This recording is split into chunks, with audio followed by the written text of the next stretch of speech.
all made up of strategists, trainers, social media managers, paid content specialists, influencer managers, graphic designers, you name it. So, yeah, if you can do it on social, we're kind of here to help you with it. So, we work primarily with purpose-driven brands and organizations. So, that means organizations, nonprofits, charities doing good in the world, whether that is for people or for planet.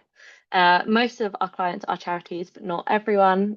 We also work with some really brilliant educational institutions, healthcare organizations, and B Corp businesses as well.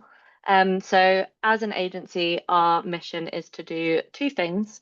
The first one is to help organizations that are doing good in the world, whatever that may be, maximize their impact through strategic and ethical social media, and then also to make social media a positive place to be and somewhere that has a positive impact on people's lives.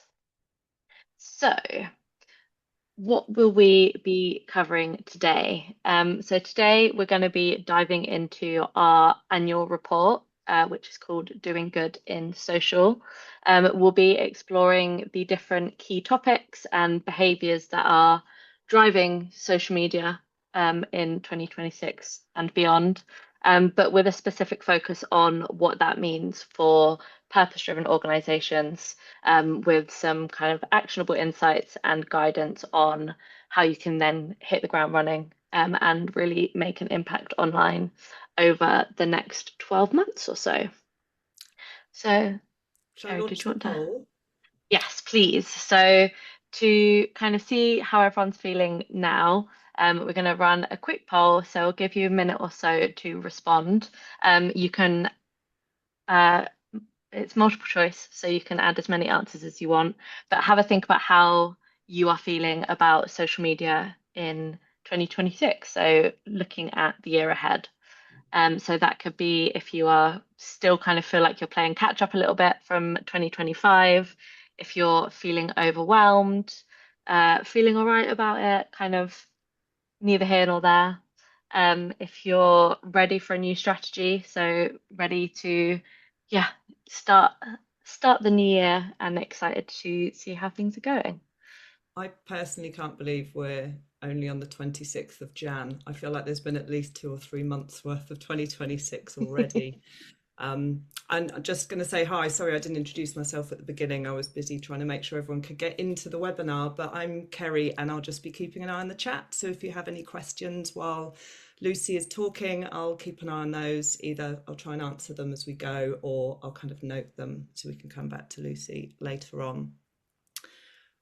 Right, shall I end the poll and share results? I think most people Yes. put it in. There we go. How are we feeling? Ready for a new strategy. Optimistic is what we like. We're all still riding that new year optimism wave, which is lovely. Uh, Feeling okay, excited for the year ahead. Still a few people playing catch up from 2025, starting to feel a bit overwhelmed. But not too Totally. many. That's good. Yeah. And we've obviously got a good bunch here who kind of got on top of things before Christmas, so didn't come back to a nightmare inbox, hopefully. Well, Yeah. hopefully, what It, Lucy's going to go through today is really going to help with that new strategy. yes, definitely. It does also feel like even with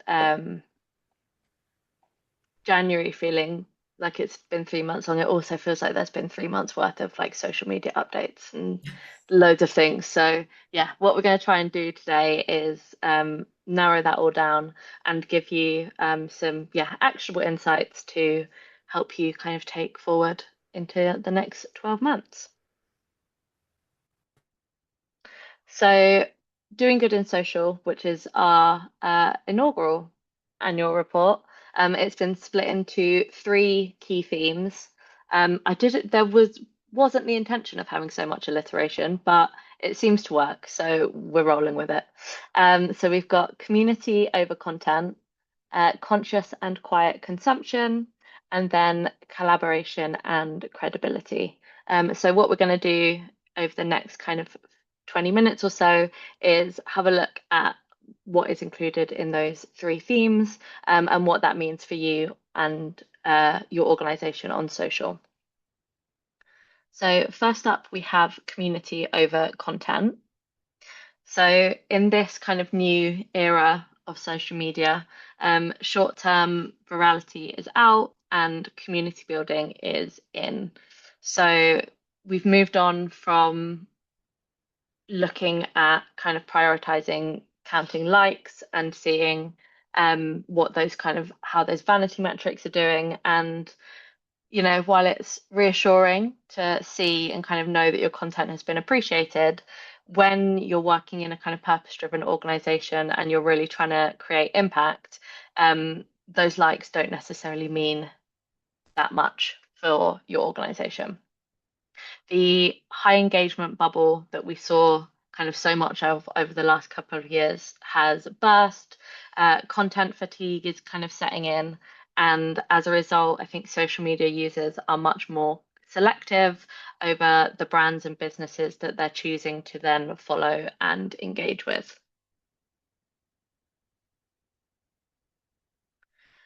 So, looking back a little bit. So Hootsuite's 2024 consumer survey listed clickbait as the primary reason that social media users would choose to unfollow a brand.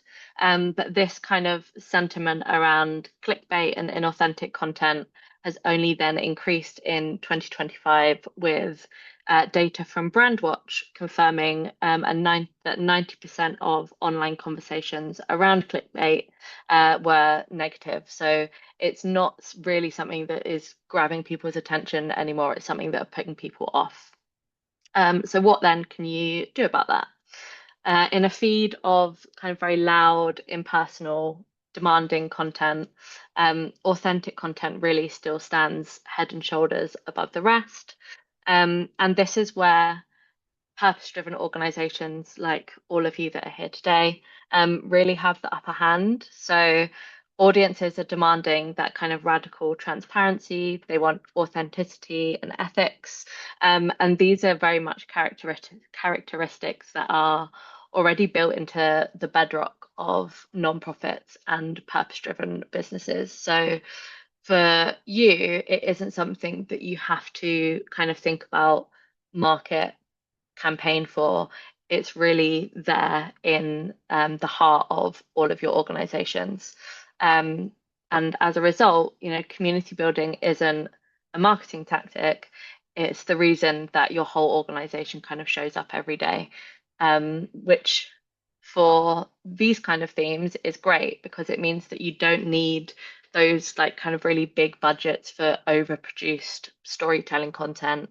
You already have those kind of really valuable assets, which is the kind of real authenticity of who your organizations are, what you do, and then also why you do it.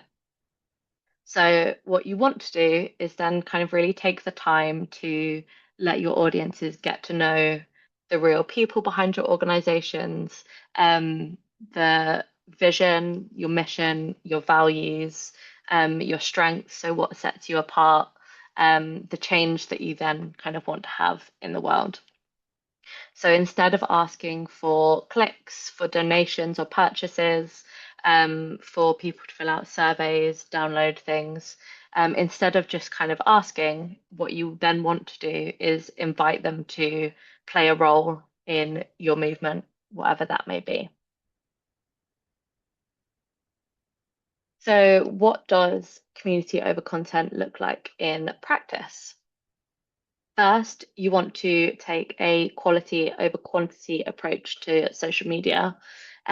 What this means is, if you think about the kind of size of your audiences, a smaller community that is more engaged with your content and is following you for all of the right reasons is much better and much more impactful for you as an organization, than a huge following that kind of is spread out all over the world or the UK or full of people that aren't really as relevant to your work.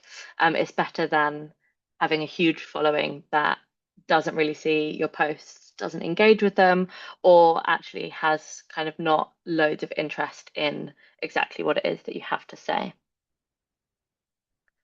Next, don't worry about posting on every channel every day. It can feel kind of like a tricky thing to think about because I think, especially over the last couple of years, it's been drilled into all of us as like strategists and social media managers, that you need to kind of constantly, consistently be showing up on social.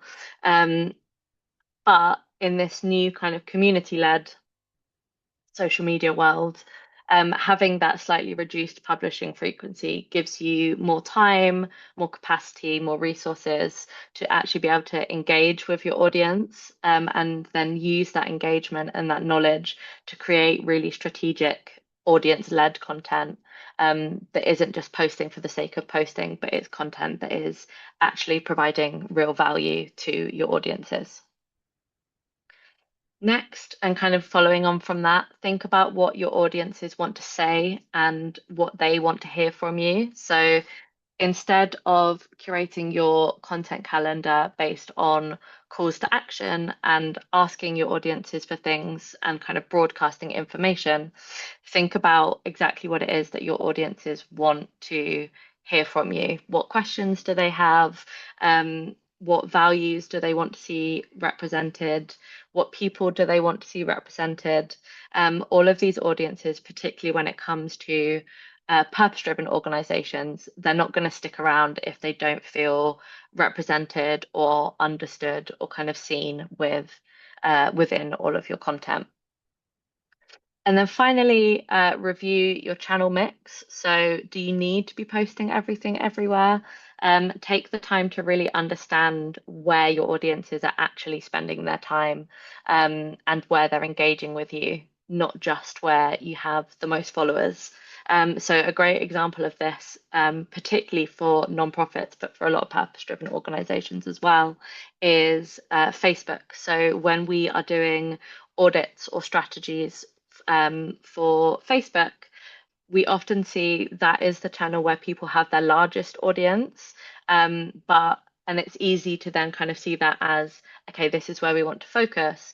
But Facebook is typically the channel that a lot of nonprofits have had for kind of 15 years plus. And the way that user behavior has changed so much over on Facebook, particularly over the past, I'd say, kind of 6 or 7 years. Um, People haven't necessarily unfollowed brands, so they still follow them, but they just don't use Facebook in the same way. So while it might be a biggest audience for a lot of organizations, it actually isn't where the impact will be, and it isn't where kind of time and resources should be invested. So review the channels that you're using, but do it on a more kind of qualitative level than just looking at where your largest audience is and where you get like the most likes, for example. So the next theme for 2026 is conscious and quiet consumption. So 10 years ago, the idea of kind of going viral on social media was limited to celebrities, big influencers, kind of global brands.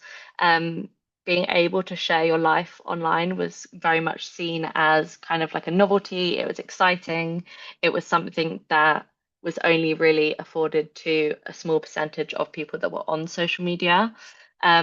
Whereas compared to today, that kind of virality is accessible to anyone that uses a social media platform. So algorithms can give kind of anyone, any account, 15 minutes of fame, which is great for some organizations, great for some individuals. But as a result, the excitement of being kind of hyper visible on social media has very much worn off. Users are becoming increasingly conscious of who they engage with, how they spend time online, and how visible they are. So, how much they kind of publicly engage with the accounts that they follow.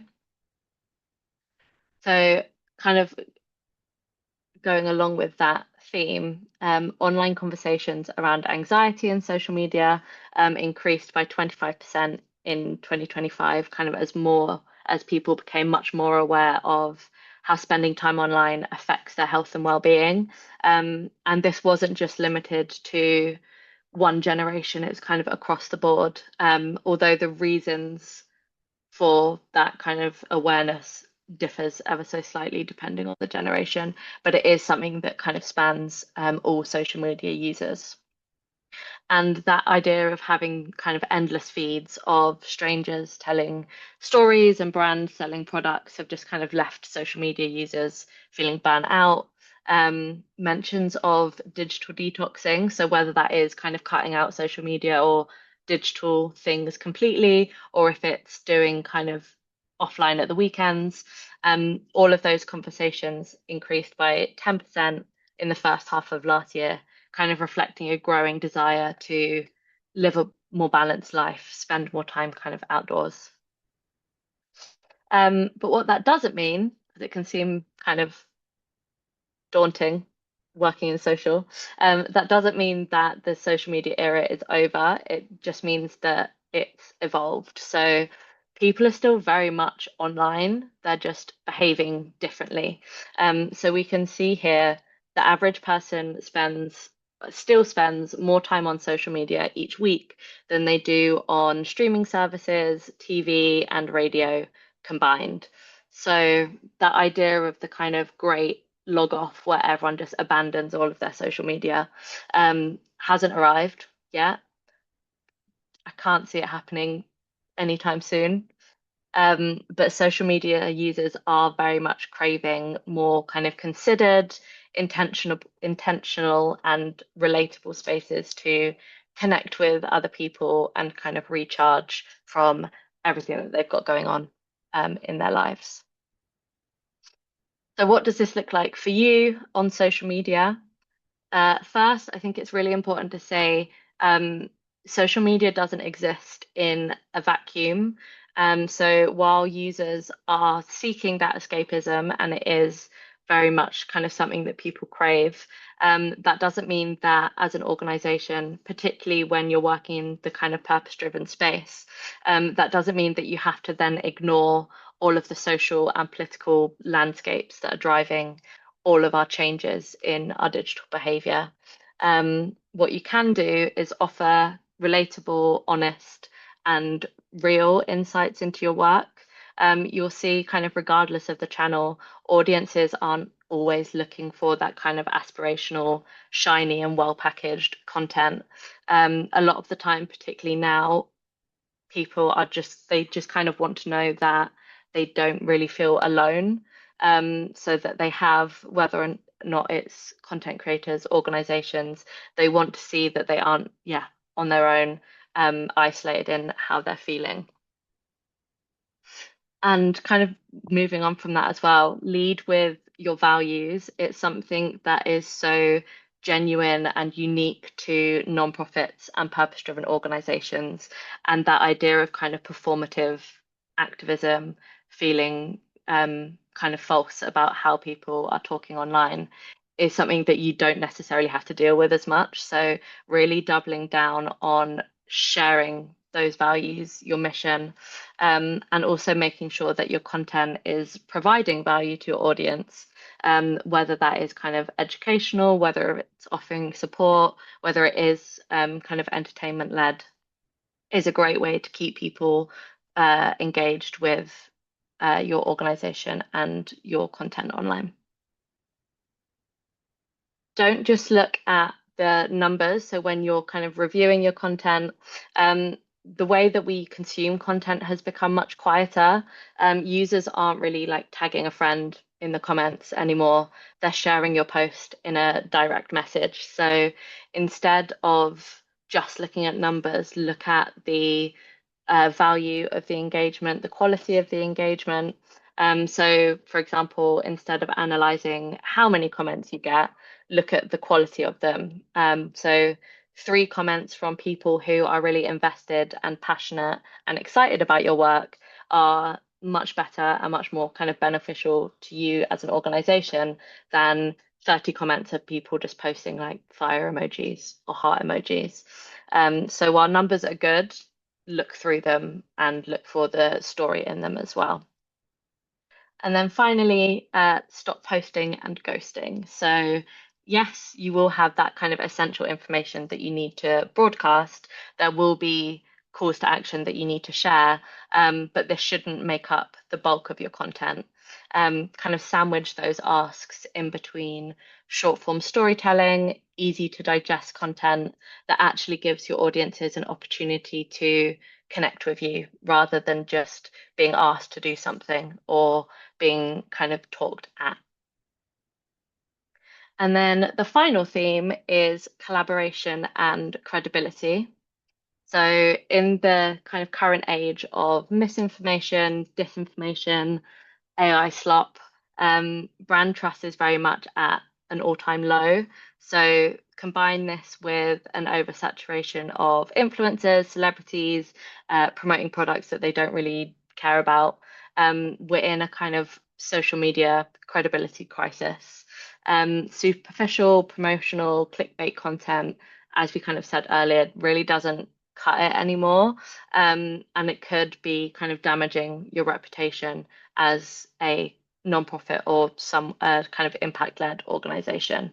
Um, because kind of rightly or wrongly, um, organizations that are kind of doing good, working to provide a positive impact, are held to a higher standard than your kind of typical like retailer or restaurant brand or sports team.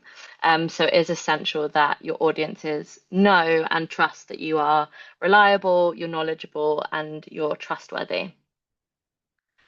So, despite how much social media we consume, we don't really trust it as an accurate source of information, particularly in the UK. So, this is from a 2025 YouGov poll, which asked the UK public how trustworthy they found social media and AI as accurate sources of information. And more than 25% didn't trust either source at all, kind of really emphasizing the need for reliable and also credible sources of information. So, with that idea of kind of brand trust being on the rocks, people are turning to who they know or kind of feel that they can rely on, which is other people, individuals. Ad content from celebrities who have kind of clearly never used a product or a service doesn't feel genuine. And instead, social media users are flocking to smaller community gatekeepers. So, micro influencers but that have kind of very highly engaged and in particular values aligned audiences.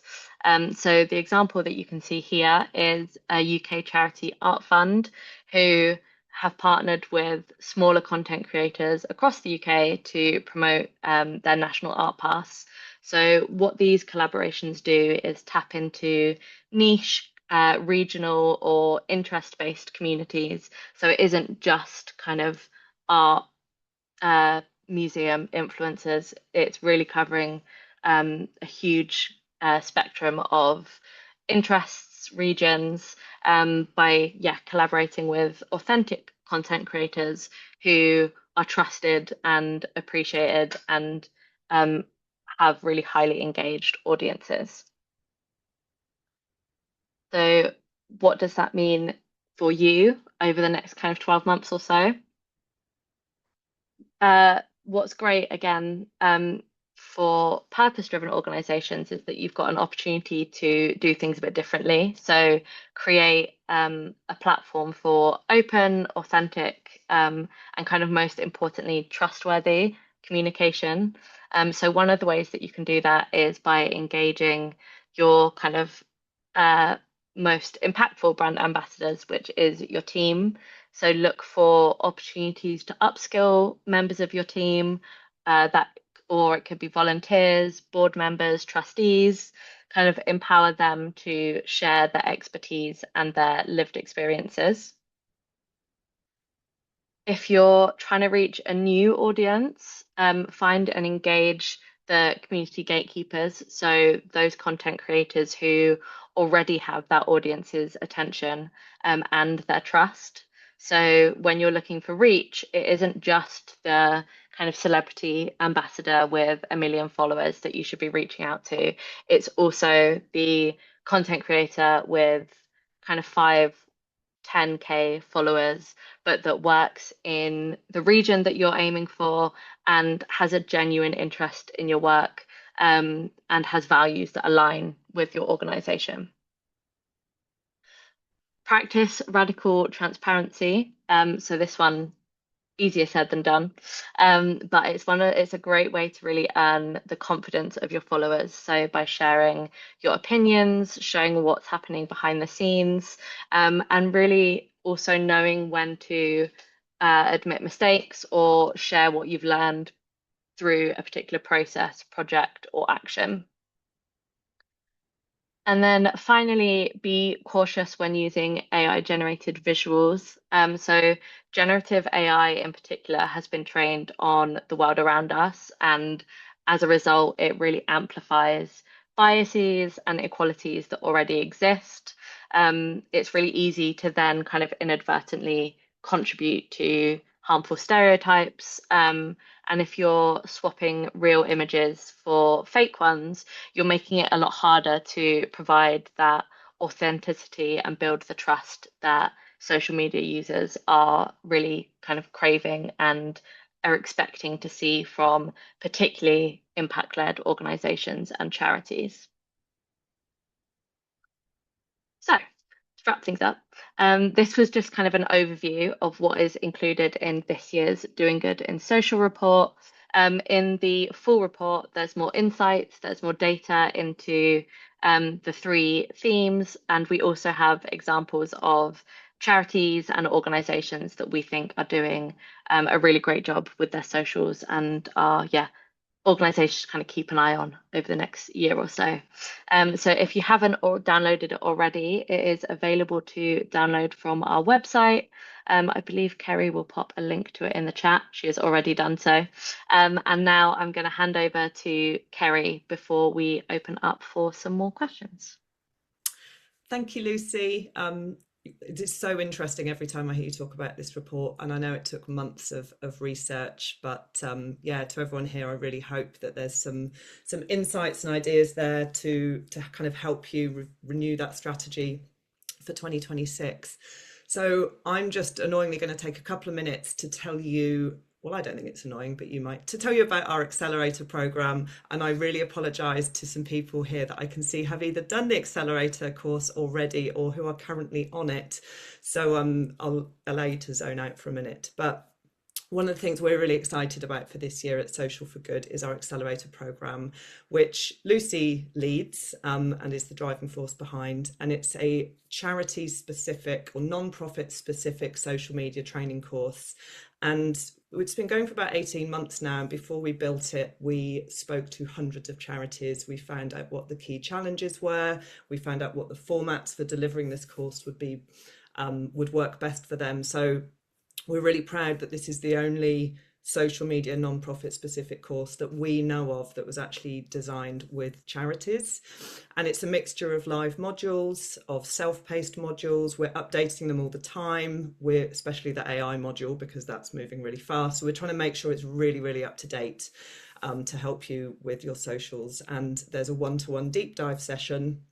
And you may have heard some of this from me before in webinars, but what's new for 2026 with the lovely Nina there is a fortnightly community call. So every 2 weeks for the whole year, anyone that has done the accelerator or are alumni, this kind of growing community, are welcome to join our kind of Ask Me Anything or Ask Nina Anything community calls. And it's just a really beautiful kind of 45-minute space to dive into what's really challenging you on social, get other people's perspectives.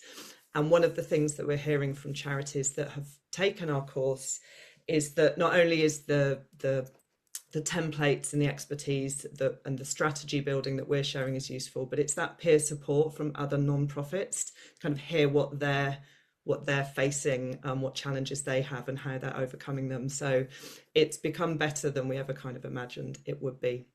And I just wanted to let you know about this today because we have our next cohort starting at the end of March. I think it's the 26th.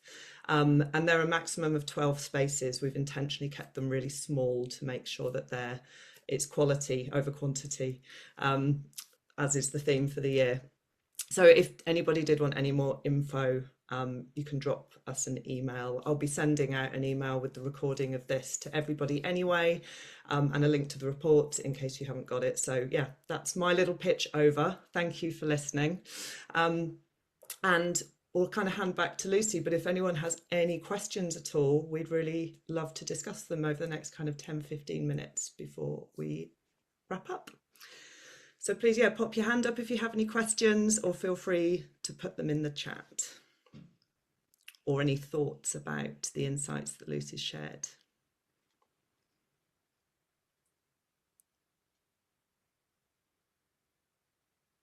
While you're thinking, I'm going to run another quick poll to see, just really keen now in our webinars this year, just to kind of see how valuable you feel these webinars are. We do them every month, and we're really keen to make sure we're giving as much value as possible, whether people are working with us or not. So these are all anonymous polls.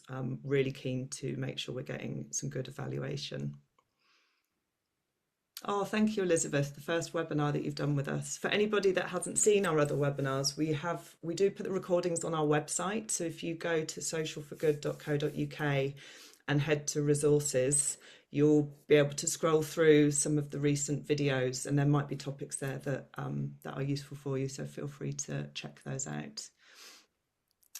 And thank you to everyone else that's saying it was really insightful. It's a lot of info, isn't it, that you probably just need time to process.